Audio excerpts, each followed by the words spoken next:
Senhor esteja convosco. Ele está no meio de nós. Proclamação do Evangelho de Jesus Cristo segundo João. Glória a vós, Senhor.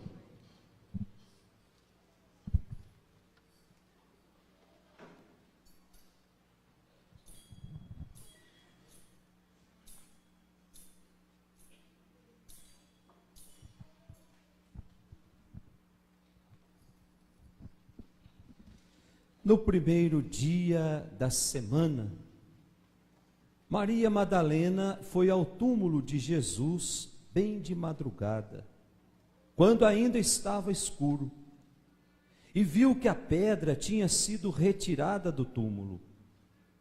Então ela saiu correndo e foi encontrar Simão Pedro e o outro discípulo, aquele que Jesus amava. E lhes disse: tiraram o Senhor do túmulo e não sabemos onde o puseram.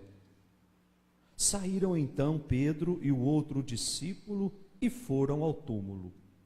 Os dois corriam juntos, mas o outro discípulo correu mais depressa que Pedro e chegou primeiro ao túmulo. Olhando para dentro, viu as faixas de linho no chão, mas não entrou. Chegou também Simão Pedro, que vinha correndo atrás, e entrou no túmulo. Viu as faixas de linho deitadas no chão, e o pano que tinha estado sobre a cabeça de Jesus, não posto com as faixas, mas enrolado num lugar à parte. Então entrou também o outro discípulo, que tinha chegado primeiro ao túmulo. Ele viu e acreditou. De fato, eles ainda não tinham compreendido a Escritura segundo a qual ele devia ressuscitar dos mortos. Palavra da salvação. Glória a vós, Senhor.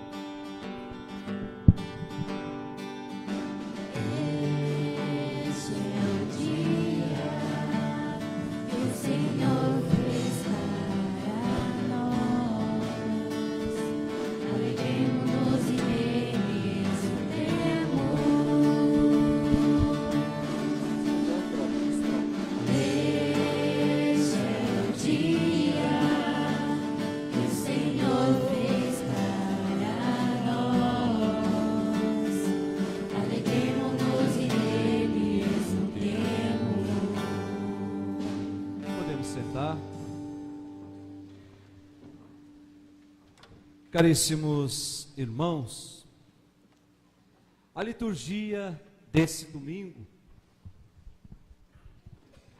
só queria que abaixasse um pouquinho esse aqui que está muito alto. A liturgia desse domingo celebra a ressurreição de Jesus e ao mesmo tempo nos garante que uma vida plena, uma vida eterna, ela é o resultado de uma vida feita serviço, de uma vida feita doação. Primeira leitura que nós ouvimos, Atos dos Apóstolos, o capítulo 10, nós sabemos que quem escreve o livro dos Atos dos Apóstolos é o evangelista Lucas, mais ou menos 80 anos depois de Cristo. Numa época em que a igreja estava se organizando aos poucos, numa época em que a igreja estava se estruturando. Então começa a aparecer dentro das comunidades alguns falsos mestres com umas propostas muito estranhas com relação à doutrina, com uma proposta muito estranha com relação àquilo que o próprio Cristo tinha ensinado, fugindo completamente daquilo que Jesus ensinou. Então o autor dos Atos dos Apóstolos, o evangelista Lucas, vem dizer assim, que a palavra transmitida pelos apóstolos, sobre o impulso do Espírito Santo, é a única palavra que contém uma proposta de libertação. É a única palavra que contém uma proposta libertadora. Proposta essa que Deus quer oferecer aos homens. para dizer assim: não é que eu vou ficar inventando coisas que vai falar e vou colocar essas coisas na boca de Deus. Está cheio de igrejas por aí que faz isso, que cria determinadas histórias, se baseiam muitas vezes em coisas distorcidas da Sagrada Escritura e coloca na conta de Deus. E isso já acontecia logo nas primeiras comunidades. 80 anos depois de Cristo, já aparecia pessoas querendo distorcer aquilo que os discípulos tinham ensinado. Então Lucas vem mostrar que a igreja, ela nasce da palavra de Jesus. Ela é anunciada pelos apóstolos e, sobretudo, ela é animada pelo Espírito Santo.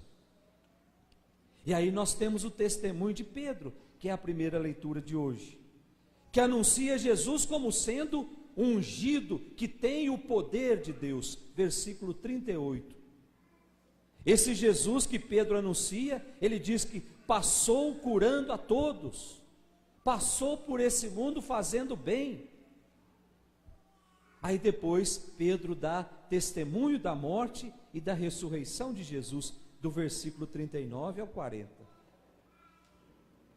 E finalmente Pedro tira as conclusões de tudo isso, de tudo aquilo que ele anunciou e testemunhou, que nós podemos ler juntos, lá no versículo 43 da nossa primeira leitura. Todos os profetas dão testemunho dele.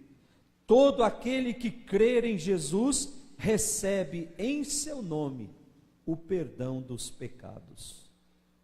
Gente, a ressurreição de Jesus não foi um fato isolado, mas é o ponto alto de uma vida vivida na obediência. É o ponto alto de uma vida vivida no amor e na doação a todos. E o discípulo que faz a sua opção por Jesus, que acolhe a sua proposta, também é convidado a ressuscitar, ou seja, a renascer para essa vida nova. Entenderam como é que é feito o caminho? Eu só vou renascer para uma vida nova quando eu tiver a coragem de fazer opção por Jesus. Não existe atalho para essa vida nova. Nós precisamos necessariamente passar por Jesus. É por isso que a palavra de Deus, em vários momentos, diz que só Jesus nos salva. E São Paulo vai dizer isso na segunda leitura. Eu não posso ancorar as minhas certezas nas coisas desse mundo, porque eu vou afundar. Eu preciso colocar as minhas forças em Deus. E quando eu tenho essa coragem, aí sim eu começo a experimentar dos milagres da minha vida. Portanto, existe um caminho a ser feito, existe um caminho a ser percorrido, e nós vamos construindo essa vida nova na medida em que nós vamos fazendo opção por Jesus. Será que eu estou disposto a isso? De passar por esse mundo, de deixar as marcas do amor nesse mundo, nesses breves anos que eu vou viver aqui? O que são 80, 100 anos diante da vida eterna? E o que me impede de passar a vida fazendo bem? O que me impede de passar a vida amando as pessoas, desejando sempre o progresso do outro, não alimentando no meu coração a inveja, não alimentando no meu coração o ódio, não alimentando a fogueira da violência? Eu preciso passar por esse mundo fazendo bem, é a proposta da palavra de Deus. Eu não posso, depois dessa experiência da ressurreição de Jesus, continuar respirando as coisas velhas, mergulhado no comodismo, mergulhado no egoísmo, no orgulho. Para nós cristãos, a ressurreição de Jesus deve significar que o medo, que a morte, que o sofrimento, que a injustiça, eles não têm poder sobre o homem que ama. O homem que ama é capaz de vencer tudo isso, é capaz de dar a volta por cima, pois o amor me faz enfrentar o mundo com serenidade, o amor me faz enfrentar o mundo com tranquilidade, e essa serenidade brota da fé. Brota da fé em quem? No ressuscitado. naquele que já venceu, naquele que nos ensina o caminho a todo instante. A segunda leitura que nós ouvimos, a carta de São Paulo aos Colossenses, o capítulo 3. Paulo, quando escreveu essa carta aos Colossenses, eu dizia na primeira leitura, a comunidade de Colossos já estava vivendo uma pequena desavença ali. Imaginem só, ano 80 depois de Cristo.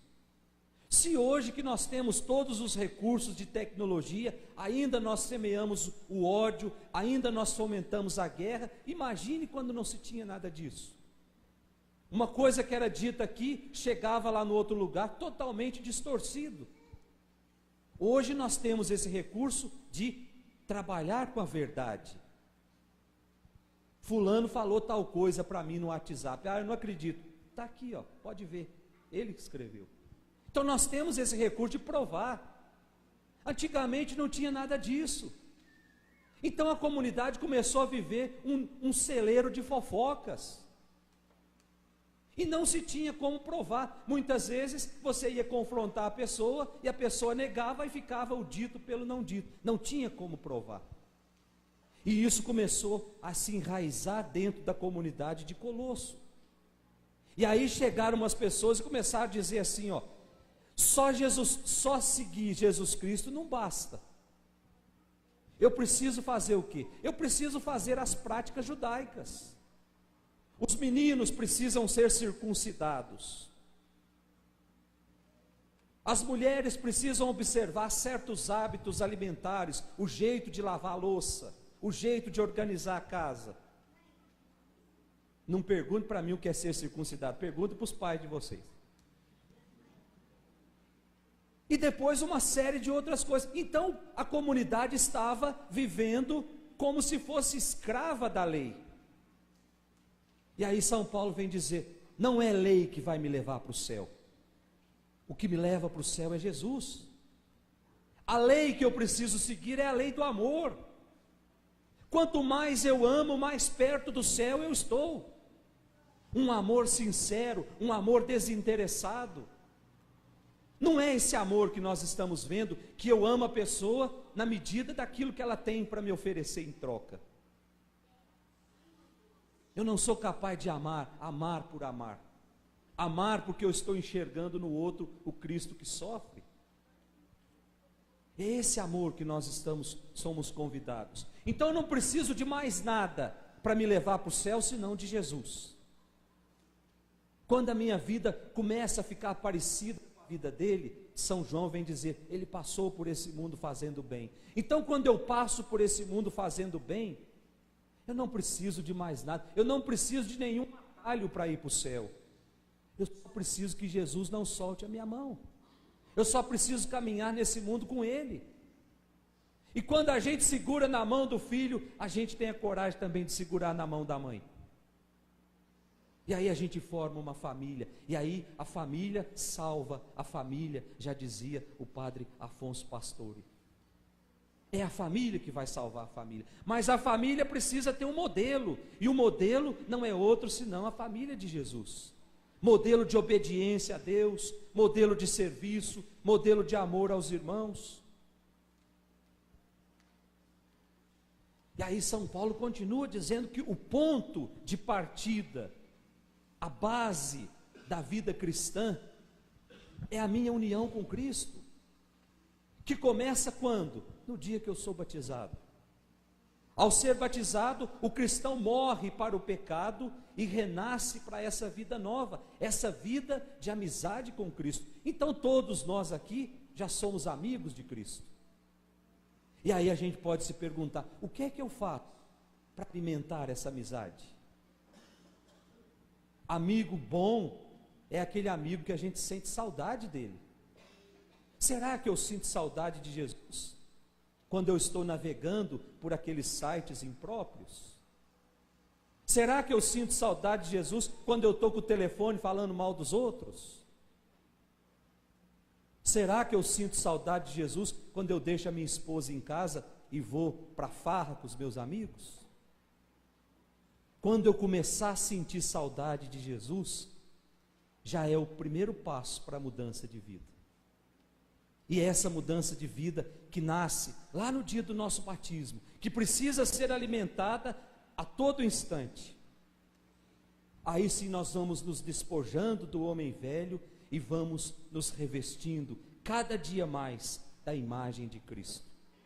Até o dia que nós vamos nos identificar com Ele totalmente, identificar com Jesus pela prática do amor. Mais uma vez, o amor volta à tona. Portanto, é preciso viver com os pés nessa terra, mas o nosso coração precisa estar lá em cima. O que é que está no versículo 1 da nossa segunda leitura? Irmãos, se ressuscitastes com Cristo, esforçai-vos para alcançar as coisas do alto, onde está Cristo, sentado à direita de Deus. Aspirai às coisas celestes, aspirai às coisas do céu, não às coisas da terra. Era como se São Paulo estivesse dizendo: as coisas da terra passam, as coisas do céu não passam, céus e terras, a sua palavra não passa, porque a sua palavra vem de lá, vem lá do céu.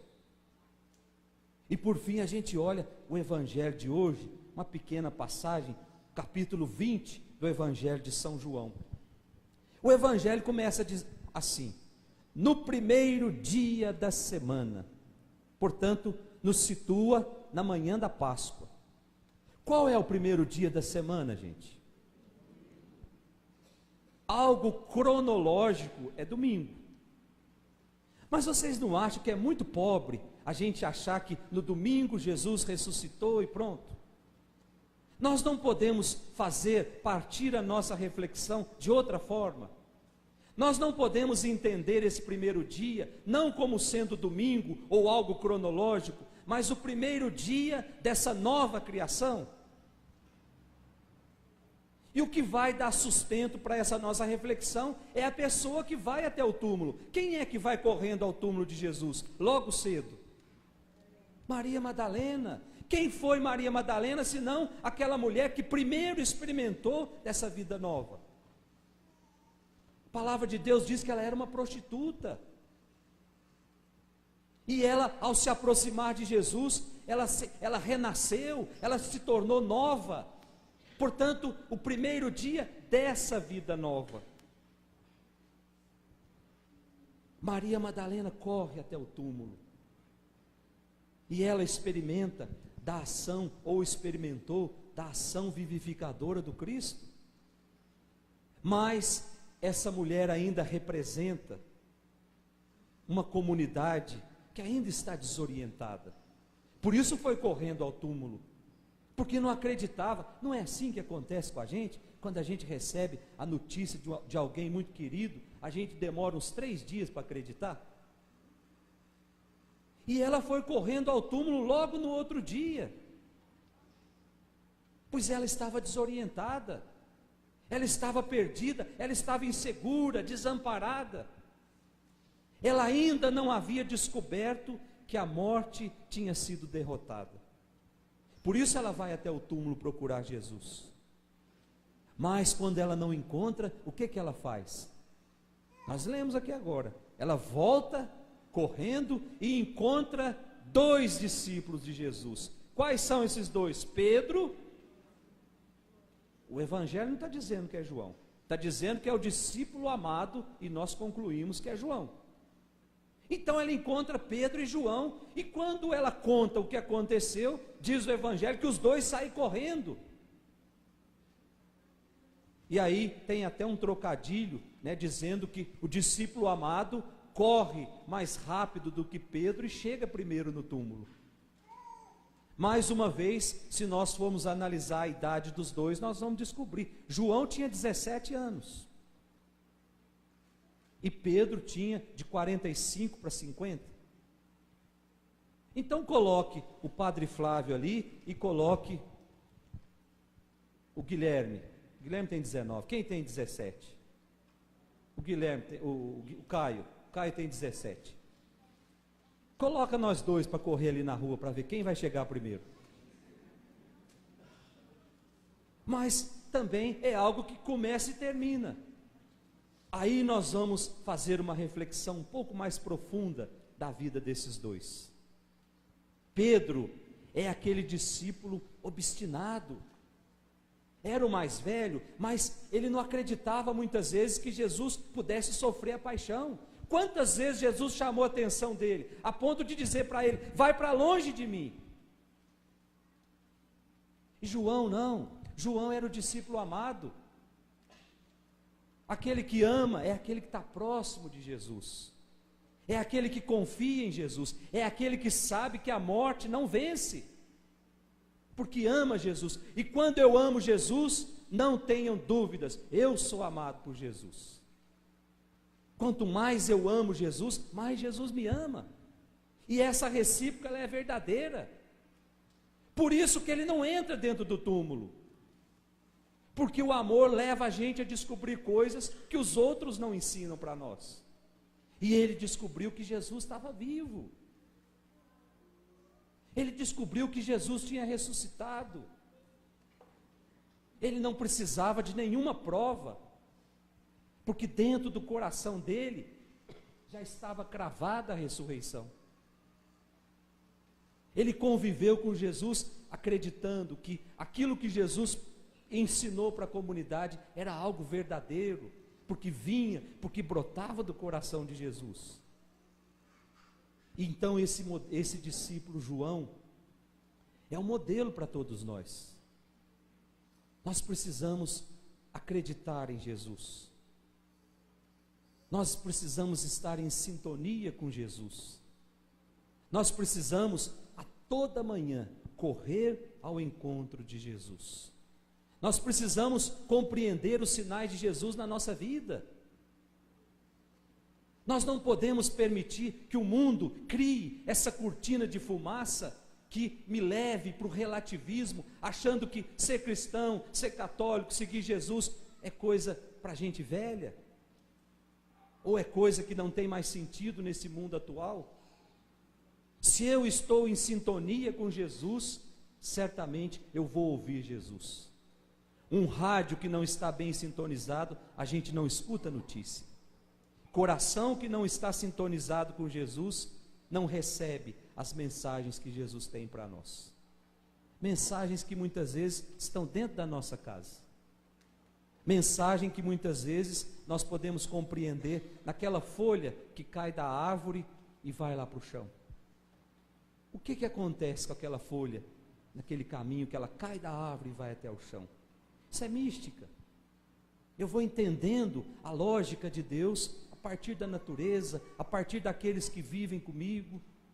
Por isso a necessidade de nos cercarmos de pessoas que são de Deus, porque vai nos levar para Deus.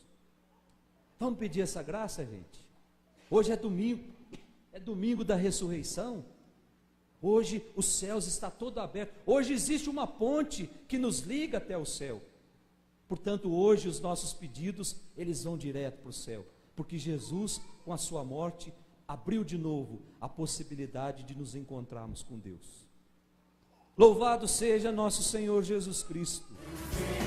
Aleluia, aleluia.